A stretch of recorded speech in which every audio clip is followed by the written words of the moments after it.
Estamos otra vez grabando nuestro segundo episodio en Muebles sin Filtros. Juan Pablo, ¿cómo estás? Todo muy bien, mi Jaime. ¿Tú? Sí, emocionado, ¿no? También. Siento que hay demasiadas cosas que luego nos perdemos en cuántos temas pudiéramos tratar, que a veces es difícil encontrar un target específico de hacia dónde irnos. No, y ahorita sin que hacemos perdernos en un esto, mundo. de cada uno puede sacar una hebra e irte larguísimo. Entonces creo que hicimos un buen trabajo tratando de resumir lo que les vamos a platicar ahorita, ¿no? Ok, creo que el enfoque del tema de hoy es cómo o cuándo un inmueble, un bien raíz se vuelve negocio, ¿no? O sea, le generas valor sobre le generas valor sobre eso. Creo que un punto importante era, con lo que empezábamos, es que la tierra es finita, es el único recurso que cada vez, o sea, bueno, no que cada vez queda menos, sino la tierra ahí está, ¿no? Uh-huh. Dentro de una ciudad. Hay historias como las ciudades van creciendo y empiezan las zonas a ir acaparando pues lo que era antes las parcelas, ¿no? Toda esta parte que se va haciendo, y al final del día la tierra pues simplemente va cambiando de mano, ¿no? Uh-huh. O sea, es interesante ver cómo en algunos lugares pues eran los ejidos, luego estaban las parcelas, ¿no? Y luego ya de repente pues ya te encuentras que son unas partes importantes de la ciudad. Y creo que de ahí es cómo empieza la propiedad privada y cómo generas valor en este sentido, ¿no? Sí, 100%. Es interesante ver cómo todas las propiedades cuentan también una historia. O sea, eso es algo padrísimo porque puede ser que venga desde tu abuelo, que la compró y que ya es tuya y que luego la dividieron y que ya le hicieron abajo un local. Y van teniendo esa transformación, esa metamorfosis las propiedades, y se van convirtiendo en lo que son hoy y van cambiando sus usos en función de cómo cambia la ciudad y cómo cambian los comportamientos de los ciudadanos, ¿no? O sea, obviamente el centro, por ejemplo, hoy sigue siendo un enfoque comercial fuertísimo. Seguirá en el tiempo, no lo sé, pero pues ya lleva muchísimos años haciéndolo, ¿no? Sí, y hay otras zonas que se han ido abandonando. Entonces, como entender un poquito aquí a grandes rasgos lo que queríamos hacer a nivel de introducción. ¿Qué pasa con un inmueble?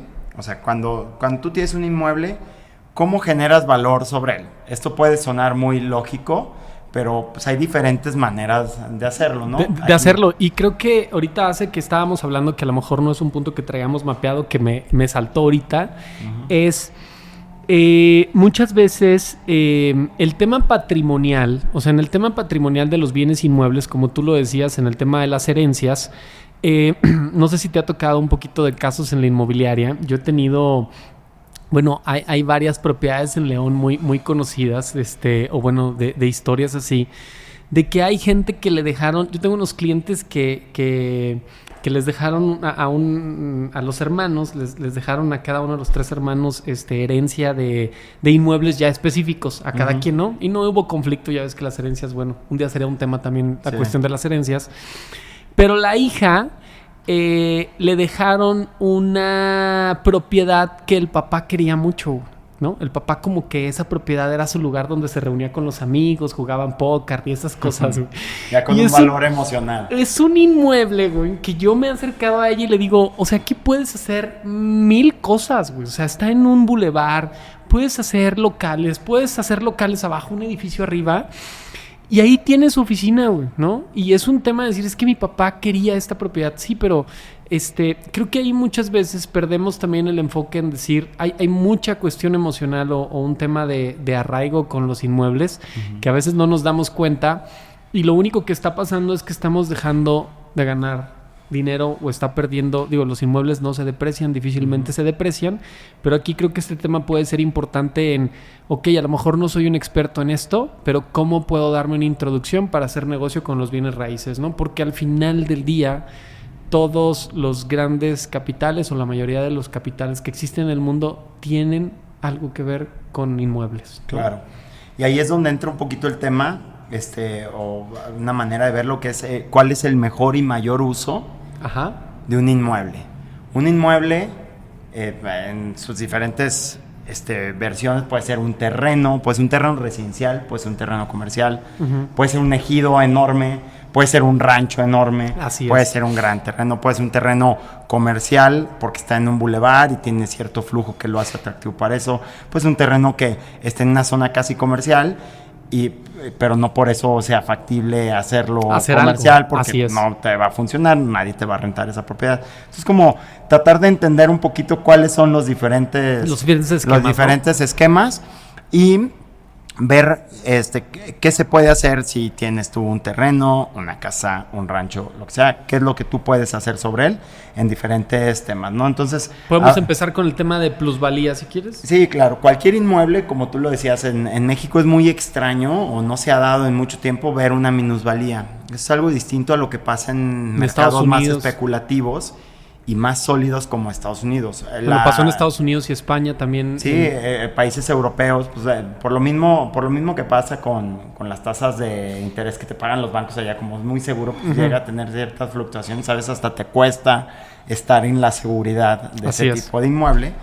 Pero como también hay un componente muy especulativo, llegas a ver comportamientos que suben y bajan muy cañón, ¿no? Se viene una crisis, una recesión y se desploman. Aquí en México es muy raro ver esto, al menos en mi vida consciente inmobiliaria y un poquito más atrás ya de la adolescencia para acá no me ha tocado que eso es difícil, no ha pasado. Se puede dar por ya situaciones específicas de una colonia o de una propiedad, de una zona, en un abandono o un tema así, pero es muy extraño. Entonces siempre existe la plusvalía, está muy ligada al tema de la inflación porque eso define mucho el costo de volver a hacer. Y no solamente el tema de los materiales que están obviamente implicados en el valor de una obra construida, pero cuando tú tienes un terreno, el hecho de que ese terreno exista habla de que hay una infraestructura alrededor. Esa infraestructura pública o privada tuvo un costo y volverla a hacer cada vez es más caro, tan solo por la inflación. Entonces digamos que de cierta manera te estás protegiendo con la inflación, con los inmuebles, ¿no? Entonces, una primera manera de generar valor con los inmuebles, la más pasiva, en la que no tienes que hacer nada más que irte a asomar, que ahí sigue el inmueble y que no esté invadido o que no te estén tirando escombro o lo demás, es la plusvalía. Y fíjate que en el tema de la plusvalía, yo me he fijado, yo vendí un terreno en el 2015 en un fraccionamiento aquí en León. Fue en el 2015, lo vendimos cerca de 5,500 pesos el metro. Luego en el 2017, 2018 lo vendimos entre 8 y 8,500 pesos. El mismo terreno. Este es muy cagado porque es el mismo terreno. Okay. O sea, es el mismo terreno. Digo, se lo vendo yo a un amigo en el 2015 en 5,000 pesos el metro. Misión Cañada. Okay. Luego, 2017, por ahí, 2017 lo vendemos en 8,500 pesos el metro. Y ese mismo terreno, 2020, 2021, lo vendemos 12,500 pesos el metro. Ya se construyeron una casa ahí, pero hoy ese terreno vale 18,000 pesos el metro. No, hasta más. Y empezamos en 5,000 hace 9 años. Güey. Sí. O sea, es que estás hablando que casi tuvo un 400% de plusvalía, ¿no? Sí. Ahora, tú dices, ok, hay una inflación, hay un tema así, pero existe por zonas. Hay lugares en León donde se han hecho casas o terrenos que en preventa... yo le vendí a un amigo en un desarrollo aquí en León hace 3 años, a finales del 2021 le vendí una casa en 2,995,000 y la acabo de vender hace 2 meses en 4,600,000, güey. Entonces, los rendimientos son brutales, güey. Sí. O sea, en un tema de plusvalía, sí, como dices muchas veces, compras y esperas, ¿no? Uh-huh. Puede ser un volado, pero creo que esa es la manera... Es 100% especulativo, nadie te lo puede prometer, nadie te lo puede garantizar, y quien te lo haga, porque hay algunos por ahí que lo hacen, ajá, te están echando mentiras porque no pueden... No puedes asegurarlo. No te están echando mentiras, pero te están prometiendo algo de lo que no se pueden asegurar. La plusvalía es real hasta que la cobras. Así es. El día que estás recibiendo en tu cuenta y que tú haces casi que la prueba del ácido de cuánto me costó, cuántos fueron mis costos de venta y esto recibí. Esa es la plusvalía real. Sí, porque pasa en fraccionamientos donde tú dices, sacas un terreno a la venta y te dicen, no, pues quiero 12,500 pesos el metro. Es que fíjate, hay 5 en venta que están en eso. Sí, pero tienen 9 meses vendiéndose. Sí. O sea, eso no es una plusvalía real. Fraccionamientos muy bien hechos, muy bien desarrollados, con hasta con buenas intenciones. Así de los desarrolladores. O sea, porque no siempre, luego a veces hay casos en los que no. Y que no tienen este tipo de plusvalía obviamente por la demanda, ¿no? Así es. También por generar sobreoferta y demás. Pero sí, definitivamente el tema de la plusvalía, digamos que es algo que siempre hay que considerar al adquirir una propiedad o cuando ya la tienes, vale la pena estarla midiendo. A mí me gusta mucho medirla. Nosotros en VAP guardamos información real. Sí, claro, de cuánto vendiste y todo eso. Sobre cuánto hemos vendido las propiedades. Siempre que hay un cierre, ponemos el valor real, no el valor en el que se publicó. Sí, no, nada. El valor real, ya después de todo, fue este. Entonces, para mí, es fácil ver hacia atrás cuál fue la plusvalía real. Y pues, lo de atrás nos sirve para estimar qué puede pasar en el futuro. Y eso sí lo puedes hacer con la plusvalía. Sin que sea una garantía que se vayan a repetir las condiciones. Sí, puede ser en tierra o departamentos o casas y todo. Y y creo que también es en zonas, ¿no? Sí, o sea, es en zonas. Y al final del día esto va de una mano de una decisión de mercado, donde el cliente esté dispuesto a pagar. Yo también me ha tocado ver que la plusvalía, pues obviamente es temporal.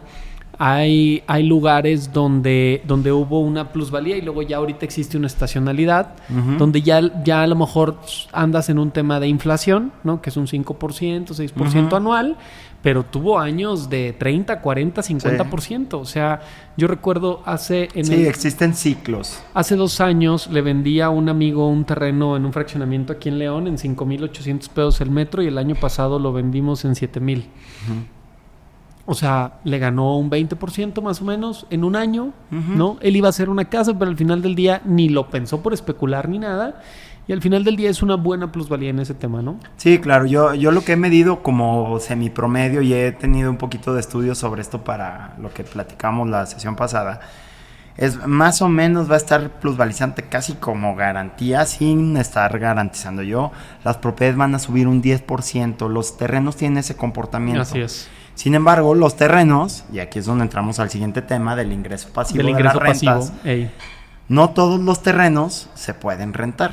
Si tú tienes un terreno residencial, pues tal vez se lo puedes rentar al que está construyendo al lado. Ya lo he hecho, pero no va a ser una renta atractiva, va a ser una renta simbólica. Y va a ser una cuota, una sola exhibición normalmente. Sí. O te van a pagar la cuota de mantenimiento del fraccionamiento. O el mismo fraccionamiento te pone la cantidad, ¿no? Sí, exacto. Pero no lo vas a rentabilizar como tal. Sí, no. Que ahí estaríamos entrando por decir cuando tú compras un inmueble y lo vuelves patrimonial, ¿no? O sea, patrimonial y que te dé un tema de arrendamiento, ¿no? Sí. Que podemos decir ahí que se divide entre lo que es residencial y comercial, ¿no? Sí. Yo me he dado cuenta que en lo residencial los márgenes de rendimiento... Residencial y comercial más bien dirás, ¿no? Sí, no, pero puedo decir, en un tema residencial, yo creo que los márgenes en la ciudad de León andan entre un 5 y un 6 anual. Yo lo tengo medido entre 4... ¿Sí? Cuando te excedes de cierto valor de propiedad, entre más lujosa sea la propiedad, más se te desploma el rendimiento. Es algo que no sucede en las ciudades grandes, güey, que me he dado cuenta. Pues si tú te fijas, aquí en León, como tú dices, a partir de 4 millones de pesos, yo pienso que... Y entre más te pegues a 1 o 2, se te acerca más a los 7 o a 8%. Sí, por decir, a lo mejor tú dices, oye... Si tú tienes 10 millones de pesos, ¿no? Y quieres comprar 3 casas, quieres comprar casa, ¿no? Para rentarla, supongamos. Te conviene mejor comprar 4 de 2,5. Sí. Que una de 10. Sí, o si la puedes partir más, aunque se va a implicar operativamente más. Yo así vivo, Yo rento donde vivo y compro donde invierto. Así es, y tienes... Y ojalá que no me escuche la propietaria de mi casa, pero, o sea, yo vivo con una fracción de lo que vale la comprar. Es que ese es un tema, o sea, por decirte, yo me he dado cuenta de que puedo decir, vamos a poner una referencia, ¿no? Que a lo mejor no estamos saliendo del tema, pero es un parámetro muy, muy establecido. Tú tienes, supongamos... una vivienda que vale 7 millones de pesos, ¿no? Que hay muchísimos fraccionamientos en León que vale 7 millones de pesos, que puedes aspirar a 350 metros de terreno, 300 de construcción y una antigüedad de 10 años, ¿no? Sí. Jardín fregón, o sea... Sí, buena colonia, seguridad. Y tú encuentras casas de 7 millones de pesos, supongamos, tú quieres comprar una casa de 7 millones y vas a dar, ponle 2 millones de pesos de enganche. Si das 2 millones de pesos de enganche, pagas 50,000 pesos al mes, güey. Sí. Si das 3 millones de pesos, ya desembolsaste 3 millones, güey, ¿no? Ya. Y pagas aparte 40,000 pesos, güey. Pero tú consigues esa misma casa que te la anden rentando en 25, 28,000 pesos, güey. Sí, o y sea, sigues con 3 millones en el banco y te sobran 20,000 mensuales. Y te sobra, ¿no? Y aparte, pues lo metes a lo mejor a CETES o compras otro inmueble, compras a lo mejor un departamento tipo de como Narán, ¿no? A lo mejor compras un depa de 2 millones, 2.5, lo amueblas y te está dando por Airbnb 15,000 pesos al mes y le pone, o sea, el tema es que hoy, o sea, tienes que ser muy inteligente al momento de invertir tu dinero, dónde vas a comprar la casa, como tú mismo lo dices. ¿Cuándo te conviene rentar y cuándo te conviene vender? Y lo que llega a pasar mucho en ese tema es que entran de nuevo las emociones. Uh-huh. Mi casa, donde yo vivo, donde viven mis hijos, donde Ajá. me gusta la Harley Davidson, entonces ninguna casa tiene un espacio para motos y yo quiero un espacio para motos, entonces me la hago. Ok, lo puedes hacer y es como cuando te compras un coche de lujo, un viaje, no estás esperando rentabilizarlo, pero ya fue una decisión emocional o de estilo de vida. Pero si lo quieres ver de la manera más fría, para los ingresos pasivos, en lo que hay que meterse más es en donde está el volumen del demográfico, o sea, es en el nivel medio, y eso es lo que explica por qué las propiedades entre 1 millón y 3, tú hablabas de 4 millones, yo me iría un poquito más limitado, yo me iría a 3 millones y medio, 3. Yo ahí es donde veo el sweet spot de inversión. Sí. Donde para vemos las rentabilidades de 5.5 a 6.5 sin muebles, amuebladas, puedes llegar hasta el 8, no todas las propiedades son rentables cuando las amueblas, o sea, puedes amueblar muy bonito una casa, pero tal vez no existe mucho mercado para una casa amueblada en esa zona, pero para un departamento yo he visto tipo escenarios loft, en Airbnb hasta de un 9, güey. Sí. O sea, temporal, no estacionado, pues, sino temporal. Ha habido ocasiones en Airbnb que tú puedes recibir hasta un 9 o un 10%. Sí, claro. O sea, que también eso es interesante en un tema residencial, que a diferencia de lo comercial, el comercial sí hay lugares donde te pueda pagar hasta el 10. Yo he visto hasta el 10, 9, 11 sin problema. Y que siento que en el comercial sí te paga lo proporcional. O sea, es decir, si tú tienes una bodega de 2 millones de pesos, te paga lo de 2 millones de pesos. Y si tienes una bodega de 20 millones de pesos, te paga lo que vale en un tema. Y un inquilino más estable. Y más concentrado en el pago. Así es. Lo que pasa cuando te metes en las inversiones residenciales para renta es que puedes no ser la prioridad de tu inquilino. Es decir, yo si tengo una propiedad, vamos a decir, en la Marina y se la rento a un inquilino, pues ese inquilino corre con muchos gastos, ¿no? Muy probablemente va a tener una familia ahí, ¿no? Entonces las prioridades van a ser alimentos, sustento, escuelas, todo lo demás, y después la renta. Entonces es mucho más común tener que ser más incisivo en el tema de los recordatorios y demás. Cuando tú le rentas a una empresa, y esto aplica también en lo residencial, es un proceso automatizado y entendido. Entonces, ya sí es una prioridad que, por ejemplo, para una empresa armadora, pues su expat que se trajeron para acá o su ejecutivo nacional tenga solucionado el tema de la vivienda para que se concentre en su trabajo. Y mucho más, si voy a estar produciendo dentro de una bodega, pues, o sea, tengo que estar seguro de que está todo. Y también en el comercial, cuando alguien está dentro de un local, es más fácil que se salga, porque si le está yendo mal, no solamente te está quedando mal a ti, sino sus responsabilidades o sus pasivos empiezan a ser cada vez más grandes, con la gente, con todo. Entonces, creo que también es un tema de cuando tú lo tienes como comercial, cualquier inmueble que tú tengas, también el mantenimiento siento que es un poco más fácil. O sea, es decir, la casa tú tienes un inquilino, sale y ya tienes que impermeabilizar, que la pintura... No, hombre, te la pongo más complicada. O sea, los locales comerciales tienen un uso normalmente, con la excepción de restaurantes, de un horario laboral de uso. Sí. Y tu inquilino residencial está en la propiedad en el horario no laboral. Así es. Entonces las molestias son de 7 de la noche a 7 de la mañana y los fines de semana. Así es. Entonces operativamente generan una complejidad mayor. Por eso mucha gente le tiene miedo a tener propiedades en renta, porque o no han escogido bien a los perfiles, o sus propiedades no han estado en las condiciones adecuadas para rentarse. Y sufren mucho el proceso. Es un dolor muy grande de los que nos pasa de que sí, tráeme a alguien, pero pero que no me voy a estar dando lata porque sé que... Oye, ¿Cómo? O sea, digo, ahí ahí ese es un tema que ya luego trataremos también, el tema de cómo protegerte en los arrendamientos, ¿no? Ujú. Y cómo puede ser un tema comercial. Yo me he dado cuenta, hay ciudades, hace poquito le estaba consiguiendo un terreno a una agencia en Querétaro, Ujú. ¿no? Y ellos querían a fuerza comprar. Ujú. Y en todo lo que está alrededor de Antea, ¿no? Paseo República, Sí. nadie te vende. Sí. Todo el mundo quiere rentar. Todo el mundo Ujú. quiere rentar, ¿no? Y creo que ahí te metes también en una cuestión de... Yo me he dado cuenta en León que... No sé tú cómo ahí lo veas, que luego me toca lidiar mucho con ese tipo de clientes en la cuestión del costo de oportunidad al momento de dejar ir un inquilino. Es decir, tú tienes una huella, por decir, entremos como al tema de la renta de terreno comercial, ¿no? Ujú. Entonces tú tienes 1500, 2000 metros para una agencia. Así es, ¿no? O sea, o puedes tener, o irte hasta 10 hectáreas, ¿no? O hay un tema. Pero no sé si te has fijado en muchas ciudades, digo, vete a dar ahí en Querétaro, te puedes ir Querétaro y León. Sí. Hay terrenos en renta que llevan 5 años Sí, tratándose de rentar y no se rentan, ¿no? Ujú.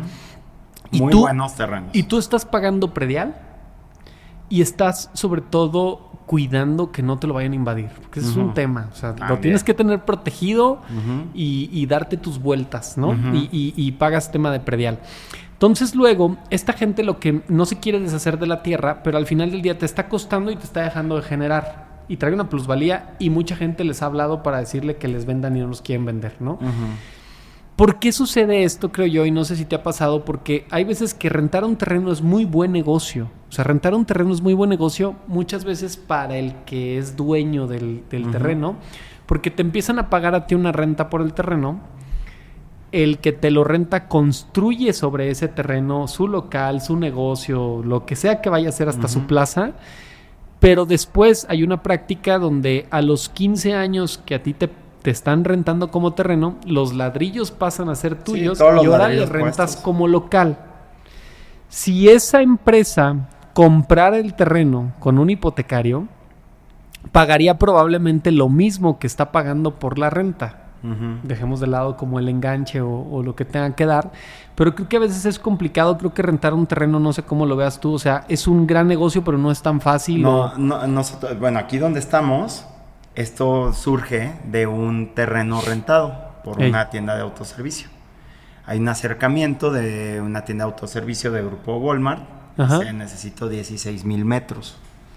Entonces esos 16,000 y pagan una renta muy mala. Sí. Porque se vendan como tiendas ancla, ¿no? Es decir, yo te voy a traer todo un ecosistema, güey. Pero sí lo hacen. La No, cosa claro está en que que lo mucha traen. gente le da miedo. Dice, es que voy a cobrar un poquito y lo demás. Lo que te da la oportunidad de esto es de desarrollar alrededor Ajá. de dos oportunidades importantes. Una, tú tienes un contrato con una empresa ultra sólida Sí. que tú se lo vas a ir a flashar a los bancos y te van a decir, dámelo y Claro. te presto Sí. en la proporción de la renta que genera y con la Claro. solidez de ese inquilino, te presto para que tú desarrolles alrededor. Sí, y de hecho el arrendatario le paga directamente la renta al banco y te dan el cambio, Sí, ¿no? sí, o sea, se hace un fideicomiso de Así control de es. rentas, ya cosas un poquito más específicas y técnicas, pero tú puedes ir con ese contrato y dices, bueno, ya me apalanqué. Así Porque un es. terreno por sí solo, tú vas al banco y te van a decir, sí, pues quiero un aforo o quiero que el terreno valga 5 o 7 Sí. veces a uno de lo que te voy a prestar proporcionalmente. Pues Sí, pero tú ya es diferente. cuando tú ya tienes un flujo garantizado por una empresa sólida, el banco está dispuesto y de hecho están deseosos de este tipo de proyectos porque te dicen, oye, a ver, yo quiero ser el que participo y te voy a dar el mejor servicio, y saben, sobre todo cuando les presentas un proyecto sólido alrededor de esa tienda de autoservicio, dicen, aquí va a funcionar bien. Claro. Y tú puedes ir apalancando y eso genera muchísimo más valor a la larga, aunque hubieras tenido el capital ahí guardado en el colchón o en el banco, no te conviene hacerlo porque el apalancamiento lo que hace es que mejora sustancialmente tu tasa interna de retorno, porque tu inversión tiende al cero o se hace muy baja y tú recibes el ingreso y pues la plusvalía sobre el prácticamente total. se te va al cero en ese sentido, teniendo ese apalancamiento. Pero, ¿qué crees que sea lo que a veces, digo, porque te ha tocado seguramente donde el tenedor de la tierra, ¿no? no puede dimensionar o ver esto, güey, ¿no? O sea, porque lo ven, o sea, a mí me ha tocado mucho que lo ven como al corto plazo, ¿no? Y sucede mucho en el tema inmobiliario, que es donde yo siempre, uno de los grandes argumentos que escucho, que meto al momento de negociar es la cuestión del costo de oportunidad, ¿no? O sea, nomás estás viendo o sea, a lo mejor, oye, pero me está pagando a 20 pesos el metro, güey, ¿no? Sí. Y yo lo puedo rentar a 50, sí, güey. Pero el rentarle a él a 20 pesos el metro te va a permitir no solamente eso, apalancarte y rentar un local en 250 pesos el metro. Y aparte en 15 años o en 30 años, por ejemplo las de autoservicio que siempre son 15 más 15, el inmueble va a ser tuyo, te lo regalaron, una nave, una bodega, un local, lo que sea, te lo regalaron y eso es la gran ventaja que encuentras cuando tú tienes una renta, por ejemplo, rentarle una agencia de coches, ¿dónde firmo? Si yo tuviera ese tipo de terrenos, sí, excelente inquilino, garantías, suelen ser grupos muy sólidos, está ya muy depurada. Que son pocos los grupos me he dado cuenta que son pocos ya los que rentan. Sí. O sea, casi todos, o sea, quieren comprar. Sí, o sea, claro. La mayoría, o sea, por lo mismo, porque al final del día te viene saliendo en lo mismo, pero... No, y porque también encuentran el negocio inmobiliario, claro. Tipo McDonald's, oye, donde yo voy a montar el negocio, yo soy el dueño de la tierra y hago 2 negocios en uno. Así es. Sí, obvio, y porque tienen los capitales para hacerlo. Fíjate, están muy depurados ya los grupos automotrices y son muy grandes. En otro negocio también que pudiéramos ir entrando ahí en ese tema, es, yo tengo un cliente con el que trabajamos, donde él compra la tierra, ¿no? Y él le invierte a los 2 o 3 años de tramitología, güey. O sea, él compra la tierra en breña, ¿no? Y empieza, las factibilidades de servicio. Un proyectito. Uso de suelo. No, güey, nos metemos hasta la traza. Hemos hecho hasta permiso de venta ya. Así ya pagaste todo. Todo, güey. Y entonces ahora sales a vender al desarrollador, ¿no? No en aportación, a vender.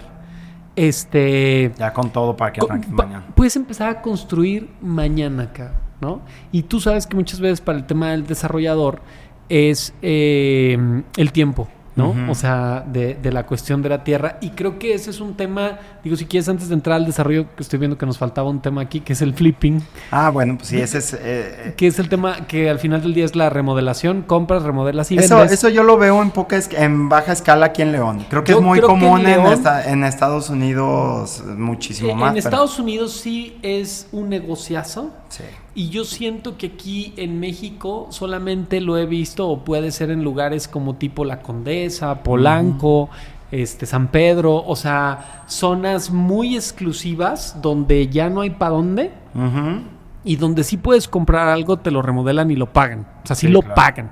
Claro. Pero aquí en León es muy complicado. A menos de que compres muy barato, pero entonces ese negocio ya no es flipping. Ese negocio ya es comprar un remate. Sí, comprar una oportunidad. Chulearlo y hacer... Eso ya no es flipping.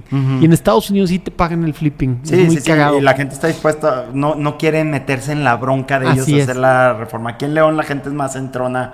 Parece que dicen, prefiero yo agarrarla así y yo lo remodelo. Sí. Pero véndemelo más barato. Sí, véndemelo más barato. O sea, o ni siquiera lo remodelan. O sea, digo, pero si no, es complicado aquí el Yo identifico muy pocas zonas donde medio veo pasar eso, que es puntualmente los valles del Campestre, como Jardines para del Moral, modificar a oficinas. Pero siento que ahí ya le estás dando, o sea, lo flipeas, pero aparte de flipearlo en un tema de mantenimiento, lo flipeas en el uso.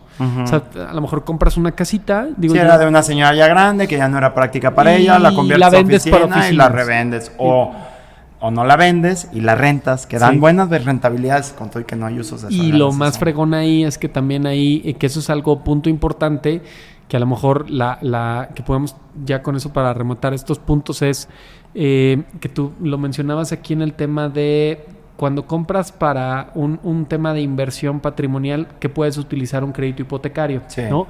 Y lo que mucha gente a veces no sabe es que los créditos hipotecarios tradicionales solamente funcionan para lo residencial. Sí, claro. ¿no?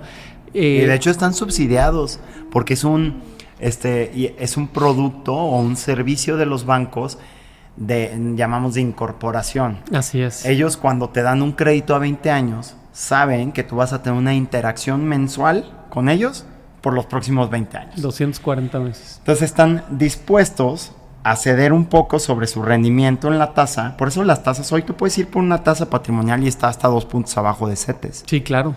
Entonces, y aparte, ¿por qué? aparte tú puedes sacar un plazo de 20 años, pero pues hay bancos donde a los 17 terminas de pagar, 17 y medio si has sido puntuales. O sea, sí, hay por pronto pago, por pronto pago aportaciones o a así. capital. Entonces, lo que pasa muchas veces en lugares como, bueno, en muchas ciudades es de que ahorita ya es difícil que alguien, pues en ciudades como León, la gente se vaya a vivir a un lugar que no sea privada. La mayoría de la gente busca privadas.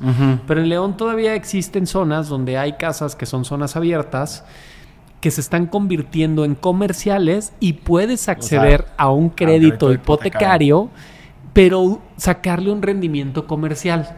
Sí. Y eso es una chulada. Es una super oportunidad. Es una super oportunidad en ese sentido antes de que se convierta en ese tema. O sea, nosotros he visto toda esa zona, puedo decir que ahora se convierte en oficinas, o bueno, puedes hacerlo hasta locales. Sí, claro. Pero al momento de hacer la compra... Lo único que en teoría no debes de hacer es demoler la propiedad porque estás destruyendo la garantía del banco. En teoría. Pero en teoría. Pero dicho eso... Bueno, si te vas a meter en teoría, también el contrato de Infonavit dice que tú no puedes rentar la propiedad.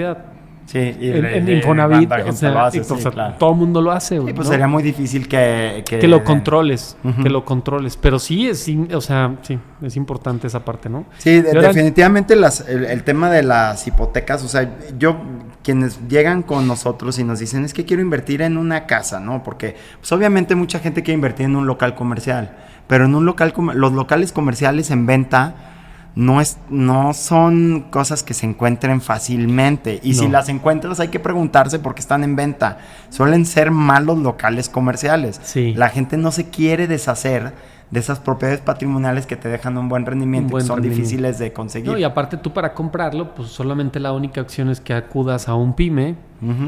Y vas a poner una tasa 4 o 5 puntos más alta. Sí, no, y la gente tampoco sabe que pues, hay impuestos en el tema de la compra de un local, de bodega, de toda esa parte que bueno, eso lo podemos tocar en el tema fiscal. Correcto. Porque es súper amplísimo en el tema comercial. Y luego creo que el negocio más bonito del tema inmobiliario, que al mismo tiempo es el que trae más frutos, pero el que lleva más riesgos, es el desarrollo inmobiliario. Sí, el desarrollo ya en volumen. ¿No? ¿Qué pudieras tú decir que a partir de qué volumen ya eres un desarrollador? Pues, desde que compras un terreno en una colonia residencial y haces una casa, yo creo que ya eres un desarrollador. Esa es la barrera de entrada más fácil o más baja, y vas a estar compitiendo con todos los arquitectos que se graduaron ese año. Sí, y que aparte de todo, nosotros yo con un socio que tengo, empezamos a construir para vender. Pues me acuerdo que ustedes están haciendo casas, ¿no? Y entonces haz de cuenta que compramos 3 terrenos eso está bien cabrón, güey, porque creo que una de las cosas más importantes en cualquier tipo de negocio inmobiliario es el timing, güey. Y tú como desarrollador o como cualquier persona que estés en el tema inmobiliario debes de tener un timing y debes de ser muy observador siempre. O sea, yo siento que en el tema inmobiliario siempre debes de actuar como si no supieras. O sea, siempre debes de tener el termómetro del mercado. Nosotros compramos 3 terrenos para hacer 3 casas. Hicimos la primera y fuimos el primero en vender en el fraccionamiento. Vendimos la casa cuando la barda de la planta baja tenía 1 metro, güey. Se la vendimos esa casa a un extranjero. Nos compró la casa, estuvo súper bien porque pues nosotros solamente tuvimos que financiar el 35%, ese es el negocio ideal. Y luego llegó él y nos pagó el otro 65% conforme íbamos avanzando como una administración, ¿no? Pero cuando nosotros estábamos terminando esa casa, ya teníamos los permisos, licencias y todo de los otros 2 terrenos. Estábamos a punto de iniciar la obra y en eso llegó al lado de nosotros. Sé de dónde estás hablando. Un güey que compró 40 terrenos, cabrón. Compró 40 terrenos, güey. Y empezó a hacer 40 casas, güey. Y muy baratas. Sí, no, pues es que no muy es bien, lo mismo. No baratas en su construcción. No, pero pues no es lo mismo contratar una retro para que te haga la cimentación de una casa que te haga 40. No es lo mismo comprar una cocina que 40. No es lo mismo comprar 200 metros de piso que 8,000. Sí. O que 800. O sea, entonces cuando nosotros empezamos a observar esto, ¿no? Pues nos acercamos y dijimos, oye, ¿qué estás haciendo? Los proyectos y todo. ¿En cuánto va a salir a la venta? Una casa que nosotros queríamos dar en 4,200,000. Él la iba a dar en 3,700,000, cabrón. ¿Cuándo íbamos a vender nosotros, güey? ¿no? Y entonces... Y a la fecha sigue impactada esa colonia, no vamos a decir cuál es, pero sigue impactada por esa situación. Y eso es algo completamente ajeno al desarrollador inicial. Ajeno a quienes invirtieron, a todo. Una situación completamente ajena que te puede llegar a romper. Nosotros nos pasó eso con Ruba en Sierra Nogal.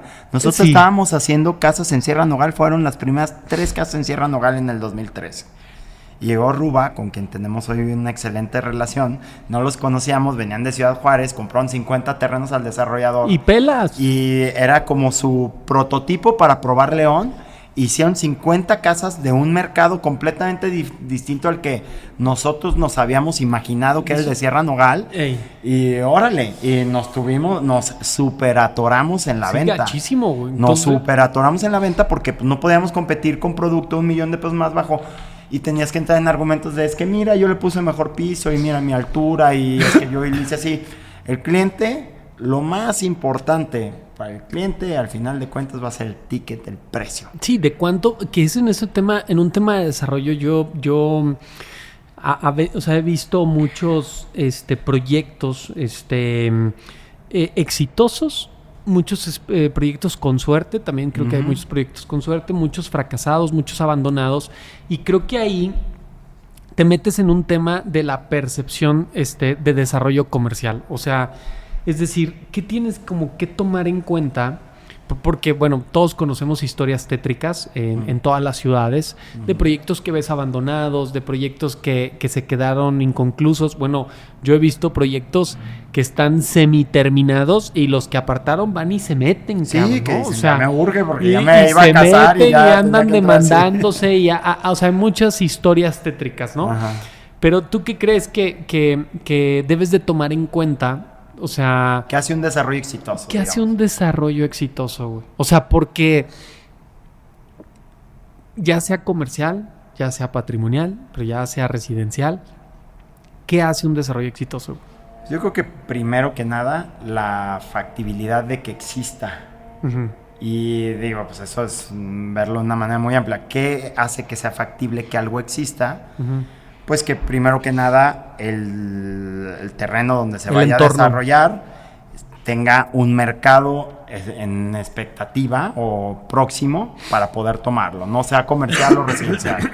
Número 2, tener un tema de costeo y de valor de venta que sea el adecuado al de ese mercado. Que yo veo que mucha gente lo hace al revés. Mi perspectiva es, tú tienes una zona, ¿no? Uh-huh. Que tienes esta parte.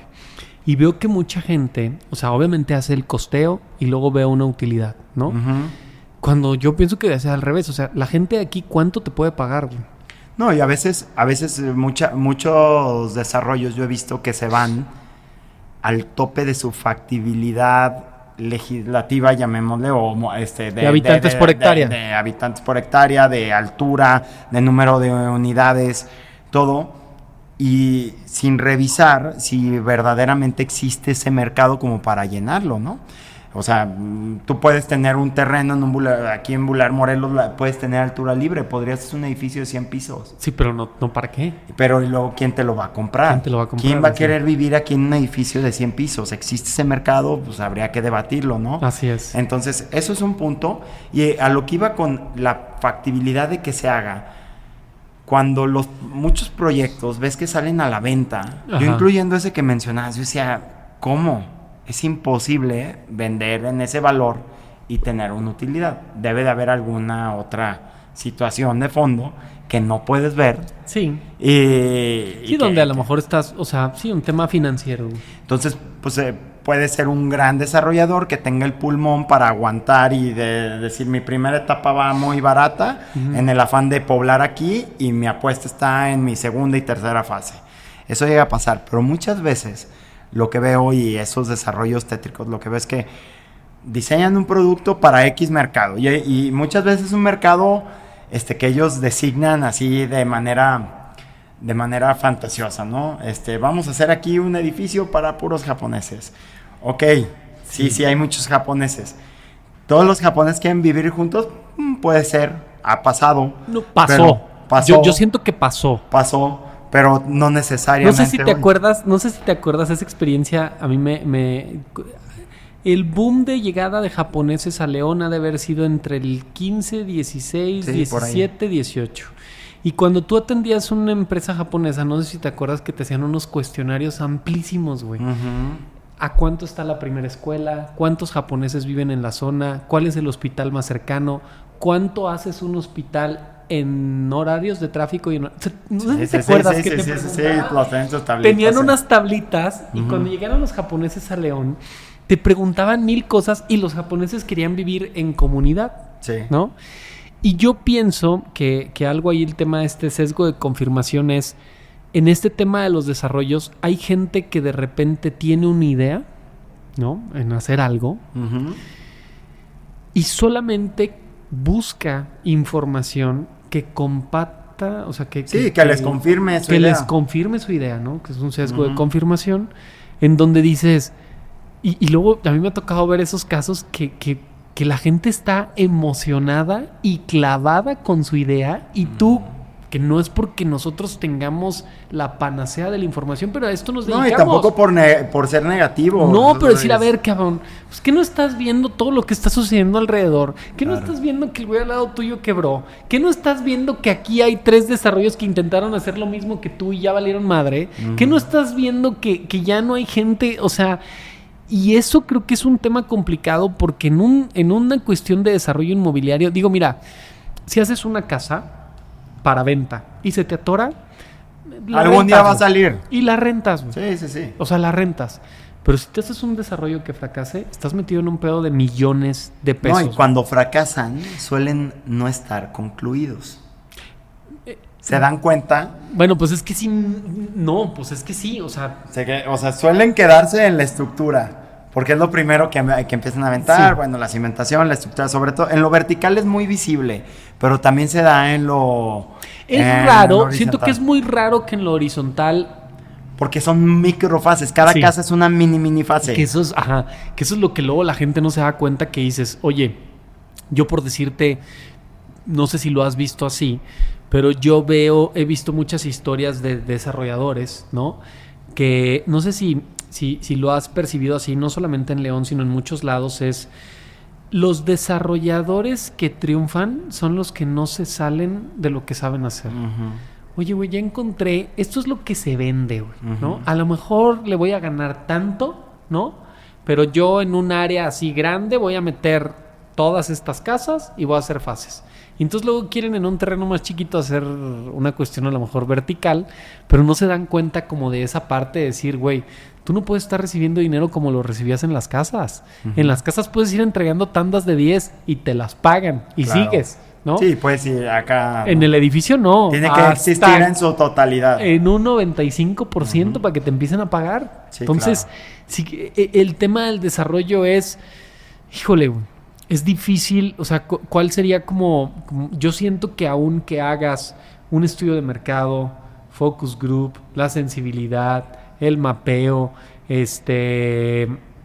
puedes lanzar hasta campañas, o sea, simulaciones de venta, a ver cómo se comporta ya un mercado más práctico en ideas pautadas en Facebook, en todo eso. Siempre creo que existe un riesgo, o sea, las utilidades son buenas, pero creo que en el desarrollo siempre existe un riesgo, ¿no? O sea, siempre existe. Y el negocio es financiero. Completamente. El negocio es financiero, el negocio no es tanto... El inmueble es el vehículo. Sí, o sea, contestando la pregunta que hace, bueno, me quedé 2 pendientes. La primera, ¿cuándo eres un desarrollador? Pues yo pienso que cuando haces algo, o sea, cuando te llama la atención convertir una propiedad en algo distinto. O sea, yo lo llevaría hasta de comprar una casa en Panorama para convertirla en un local. Pues estás desarrollando algo, estás convirtiendo, estás en el momento en el que le añades valor a una propiedad. Sí, cuando cambias el valor de la propiedad a través de algo que tú le hiciste, le construiste, le modificaste, ahí eres desarrollador. Chiquito, grande, lo que sea, pues bueno. Ya lo eres. Obviamente, pues hay diferentes esquemas de desarrollo. Pues están los desarrollos comerciales, industriales, verticales, horizontales, macro, chico, residencial plus, como mixtos, medio de todo, ¿no? Y ahí pasando al tema de cuando ¿qué hace buen desarrollo?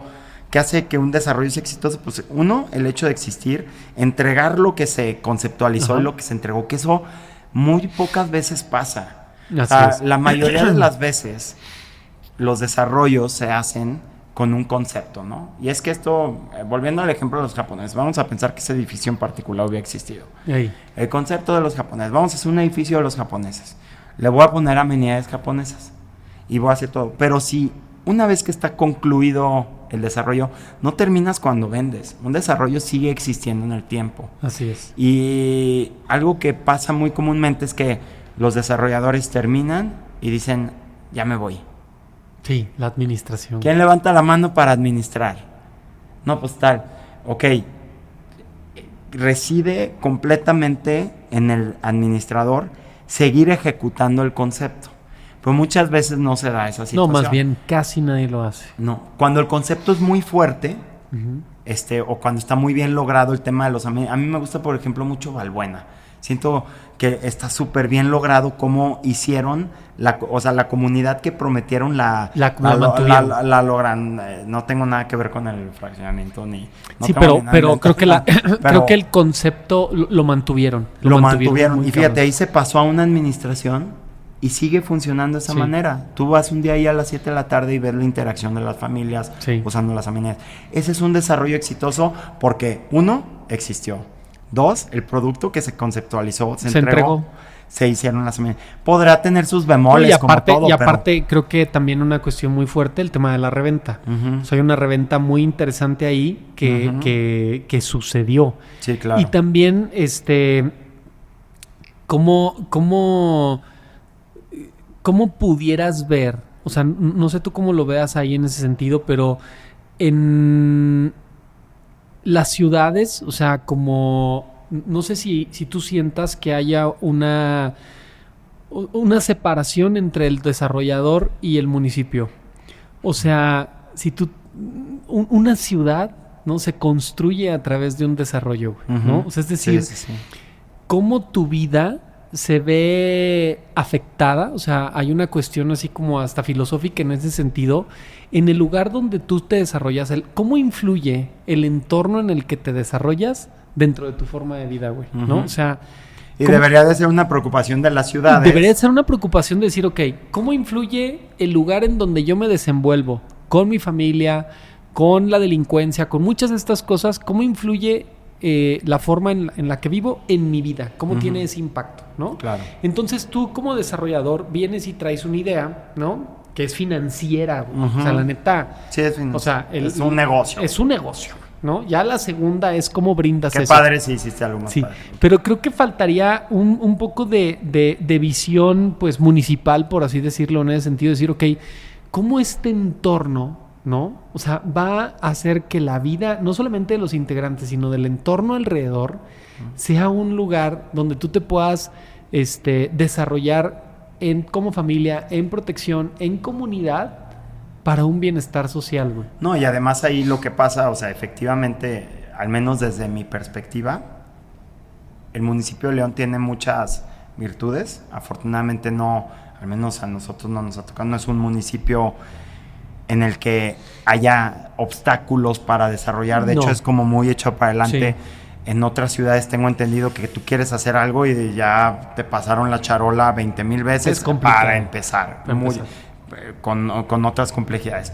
En León nosotros no hemos visto eso en particular. No. Lo que sí veo es que son esfuerzos aislados.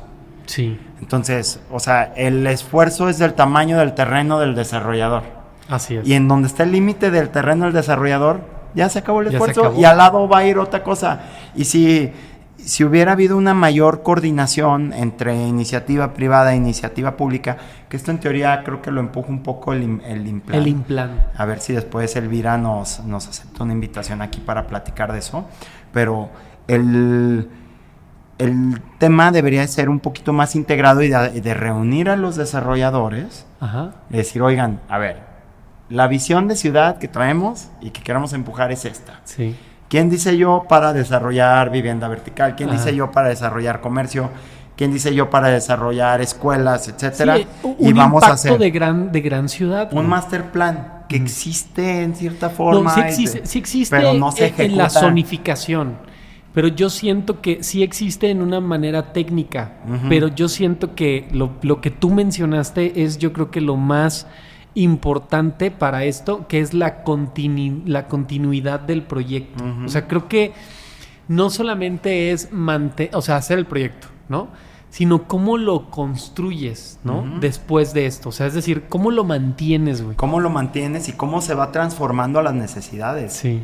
Porque si no se transforma, o sea, y eso se reduce también mucho a hacer islitas de desarrollo. O sea, esa isla si tú haces un centro comercial y lo bloqueas todo, pues eso va a estar hasta hasta ahí. Pasa como, no sé si Ve Altasia llegó a una zona horrible. Sí. Horrible. Esa zona está horrible. Y dirías, oye, este centro comercial increíble aquí, pues va a permear en lo que pasa alrededor. ¿No permeó? No permeó porque solo se beneficia Altasia. No tiene nada de malo como lo quiso hacer el desarrollador. Ahí hubo probablemente falta de iniciativa municipal y de... A mí me sorprende mucho por decirte como Silao. Silao es el que tiene el aeropuerto. Es el que tiene el puerto interior. Sí.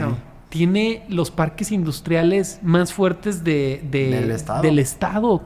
Es el manufacturero. Y perdieron el timing ahí de haber tenido una plaza fregona, fraccionamientos fregones o algo. Toda la gente se vino a vivir a León. Y León, o sea, no sé si te ha tocado a ti, pero bueno, toda la gente que viene a trabajar a Silao, de cierto nivel, se viene a vivir a León. Sí, ¿no? O sea, y siento que eso pasa como en un nivel macro en ese sentido. Yo he visto desarrollos, no sé si has ido a Cibatá, Querétaro. Sí. Es una ciudad, güey. Sí. O sea, adentro del fraccionamiento tienen un H-E-B, güey. O sea, dentro del fraccionamiento hay un H-E-B, cabrón. O sea, eso es así.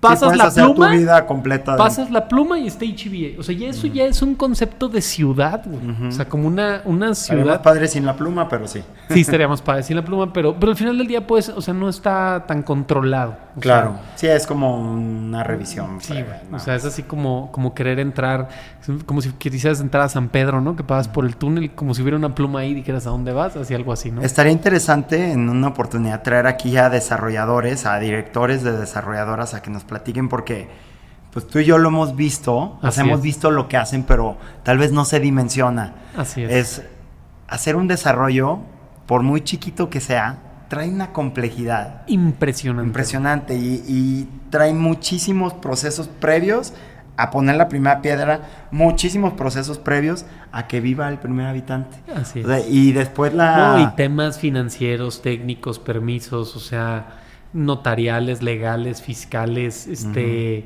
o sea, es un mundo, sí, es complejísimo. Y por lo mismo, pues puedo entender por qué hay una concentración en desarrollar nada más ese desarrollo. No te puedes preocupar tanto por lo demás porque traes miles de cosas de qué preocuparte. Debería de haber una gestión, no sé si pública o privada, o una cámara o algo que dijeran, oigan, hay que hacer esto. Porque existen cámaras de construcción, pero ese no es su enfoque.